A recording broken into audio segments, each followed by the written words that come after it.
Alors, voici le sujet unique que je voudrais aborder dans cette intervention. Un acte a été posé il y a quelques heures par le Qatar et l'Arabie saoudite, un acte qui peut paraître complètement anodin. Je voudrais vous donner lecture de l'article de presse de TV5 Monde qui rapporte l'affaire et qui se fonde sur une dépêche de l'AFP, publiée ce 27 avril 2025 à 14h40. L'article s'intitule L'Arabie saoudite et le Qatar vont régler la dette syrienne de 15 millions de dollars.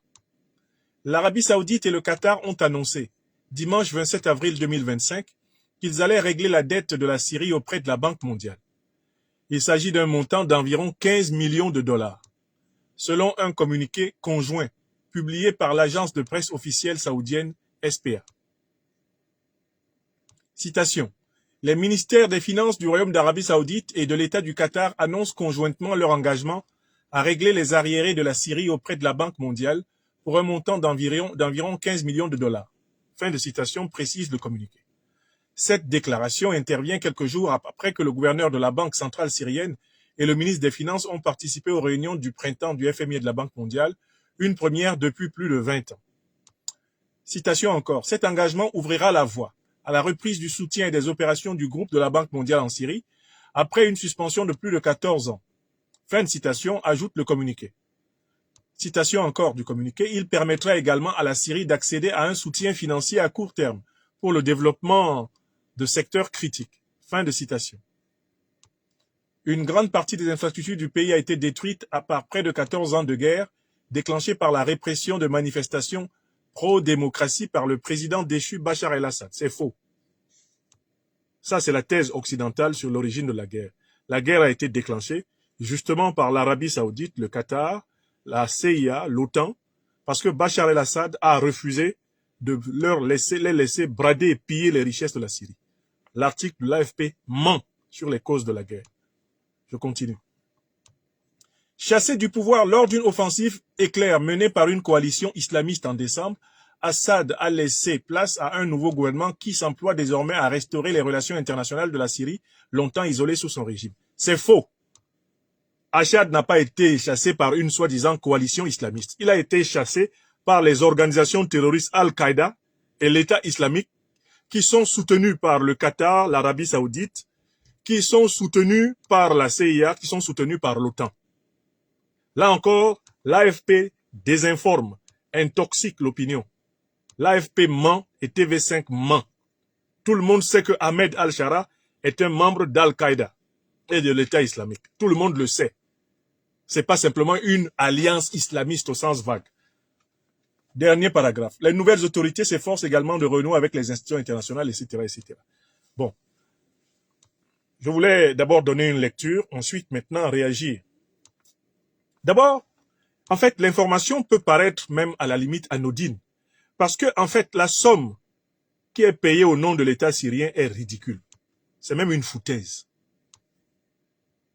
Quand on sait le potentiel économique que la Syrie avait, avant que l'OTAN et ses alliés au Moyen-Orient, à savoir l'Arabie saoudite, le Qatar, avant que l'OTAN, à travers ses organisations terroristes, que sont Al-Qaïda et l'État islamique, ne s'attaquent à la Syrie.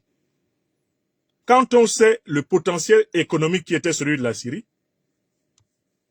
dire que l'Arabie saoudite et le Qatar payent une dette de 15 millions, 14 millions, quelle est la somme exacte? Je pense que c'est bien 15 millions de dollars pour la Syrie.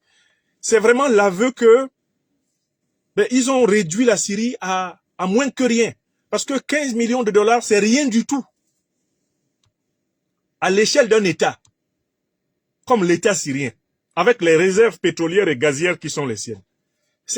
C'est une somme d'un tel ridicule. On s'est moqué pendant tout le XXe siècle avec de telles sommes, quand on s'adresse aux pays africains. 15 millions de dollars. C'est même pas la fortune d'un riche saoudien. Un riche saoudien, on ne dit pas en Arabie saoudite, on ne dit pas que vous êtes riche quand vous avez 15 millions de dollars. On commence à dire que vous êtes riche en Arabie saoudite quand vous avez le milliard de dollars. Et il y a des multimillionnaires des centimillionnaires en dollars en Arabie Saoudite et au Qatar, en très grand nombre. C'est-à-dire que n'importe quel riche Qatari ou Saoudien peut payer les 15 millions de dollars. Donc, je vous invite déjà à constater que la somme est ridicule. Ce n'est pas la somme qui est importante. 15 millions de dollars payés pour la Syrie auprès de la Banque mondiale du FMI, c'est ridicule. Mais ce qui est important dans cette affaire, c'est l'acte de solidarité et l'enseignement que cet acte de solidarité adresse à tous les peuples du monde qui observent la géopolitique du Moyen-Orient. L'acte de solidarité indique très clairement que les parrains du régime de Damas, les parrains d'Ahmed al-Shara, ce sont donc l'Arabie Saoudite et le Qatar, et que ceux-ci sont en alliance avec les grandes puissances financières occidentales qui détiennent la Banque mondiale et le FMI. Ceci indique très clairement les raisons pour lesquelles Bachar el-Assad a été combattu, les raisons pour lesquelles la Syrie a été détruite. Ils ont combattu Bachar el-Assad, non pas pour la démocratie, car s'ils combattaient pour la démocratie, ils auraient combattu le royaume d'Arabie Saoudite pour la démocratie, le royaume du Qatar pour la démocratie, le royaume des Émirats Arabes Unis pour la démocratie, le royaume du Bahreïn pour la démocratie. Ils auraient combattu le royaume d'Angleterre pour la démocratie.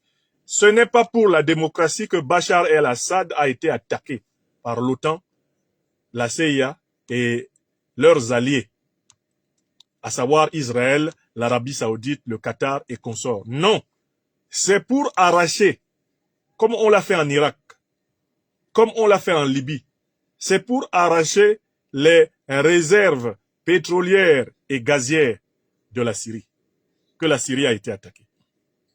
Donc l'information que nous avons ici, c'est ceux qui ont dépouillé la Syrie, ceux qui ont détruit l'État syrien, maintenant sont en train de faire ce qu'on appelle un retour sur investissement. Et le semblant de paiement qui part de l'Arabie Saoudite et du Qatar vers la Banque mondiale, soi-disant pour payer les arriérés de la Syrie, n'est rien d'autre en réalité qu'un voile très opaque qui est jeté sur la prédation à outrance des richesses syriennes qui a commencé déjà pendant la période de la guerre et qui va maintenant se poursuivre à une vitesse extraordinaire maintenant que c'est un agent de la CIA, c'est-à-dire en fait un agent d'Al-Qaïda, organisation créée par la CIA, un agent de l'État islamique, autre organisation terroriste créée par la CIA et l'OTAN, c'est lui qui dirige la Syrie.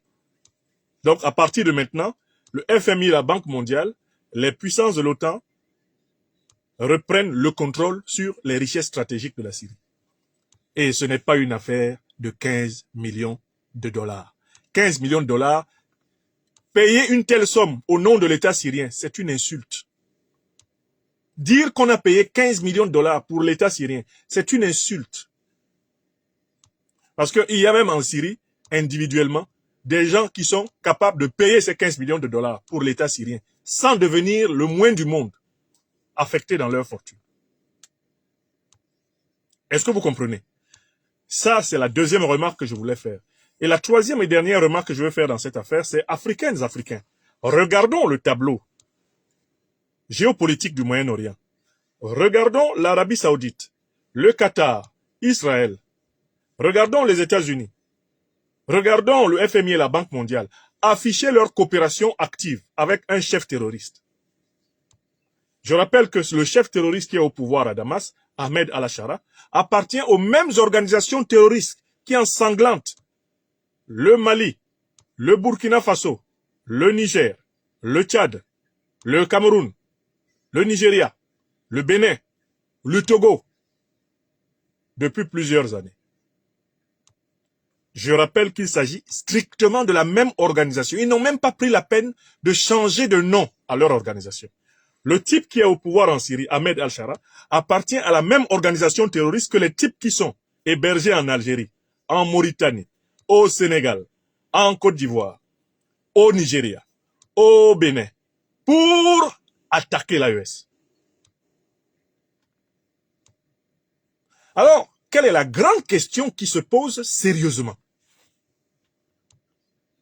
La question est la suivante. L'Afrique peut-elle se permettre de maintenir le statut de ses relations diplomatiques avec le Moyen-Orient devant l'abondance de preuves qui s'accumulent en faveur de la complicité entre l'Arabie Saoudite et les organisations terroristes, le Qatar et les organisations terroristes? devant l'abondance de preuves qui s'accumulent sur les relations intimes entre Israël et les organisations terroristes.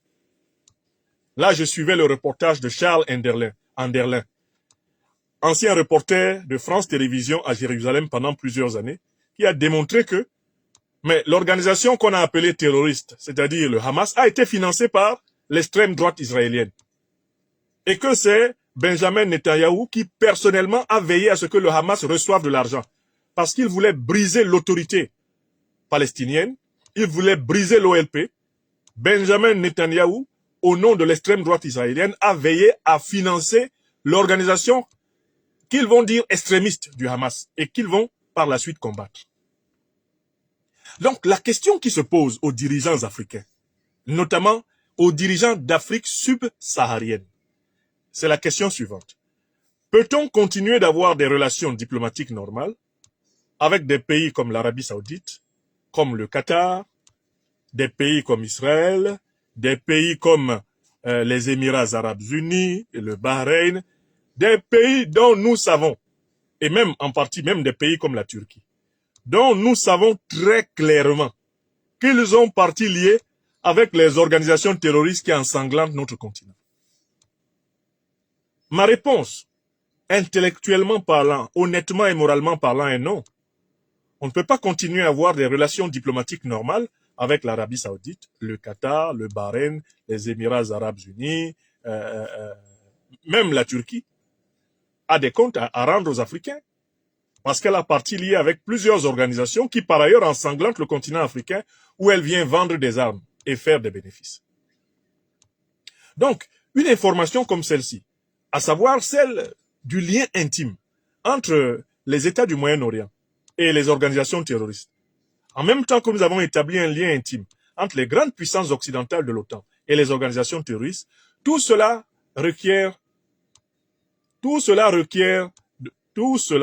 de la part des Africaines et des Africains un plus grand courage. Le courage de la vérité, le courage de la justice, de la fermeté. Une révolution diplomatique des relations entre l'Afrique et le Moyen-Orient est nécessaire. Premièrement, parce qu'elle permettra de couper, pour ainsi dire, les bases arrières des organisations terroristes qui ensanglantent l'Afrique. Deuxièmement, cette révolution va mieux nous permettre, en Afrique subsaharienne, de résister à l'influence nocive, par exemple d'un régime comme celui d'Algérie, qui bénéficie de ce soutien du background de l'OTAN et du background du Moyen-Orient contre les pays du Sahel. Troisièmement, cette révolution de la relation diplomatique avec les pays du Moyen-Orient, qui sont des bases arrières avérées des organisations terroristes, va accélérer le processus vers la souveraineté réelle et totale du continent africain, d'un point de vue géopolitique, géostratégique, géoéconomique, et aussi d'un point de vue spirituel. Car tant que l'Afrique n'a pas entièrement resacralisé son propre sol continental comme étant une terre des dieux et comme étant la terre vers laquelle toutes les Africaines et les Africains doivent se tourner pour prier le Seigneur, tant que l'Afrique n'est pas sacrée pour les Africains, il y aura toujours une dépendance psychologique, une dépendance spirituelle envers les autres civilisations qui, en retour, va nourrir les dépendances géostratégiques, géotactiques, géopolitiques, les dépendances politiques, économiques, culturelles que nous décrions. Oui, quand j'ai lu cette information sur le site des dépêches de l'AFP et sur le site de TV5, j'ai eu mal à l'Afrique. J'ai eu mal à notre complaisance envers le terrorisme moyen-oriental. Et je pense que nous devons faire un effort de travailler cette faiblesse, qui est une faiblesse collective des pays africains. Nous devons travailler sur cette faiblesse si nous voulons vraiment obtenir une paix durable, une liberté solide pour l'Afrique. Je vous remercie. Bonsoir encore à toutes et à tous. C'est ce point-là que je voulais franchement souligner, parce que cette information m'a paru de nature à éclairer l'Afrique. La première chose, abonnez-vous à cette page, cliquez sur le bouton s'abonner qui s'affiche juste en bas. Et la deuxième chose, cliquez sur la cloche de notification pour ne rater aucune des vidéos que je publie ici très régulièrement. Retrouvez KDV Africa sur YouTube, Facebook, TikTok.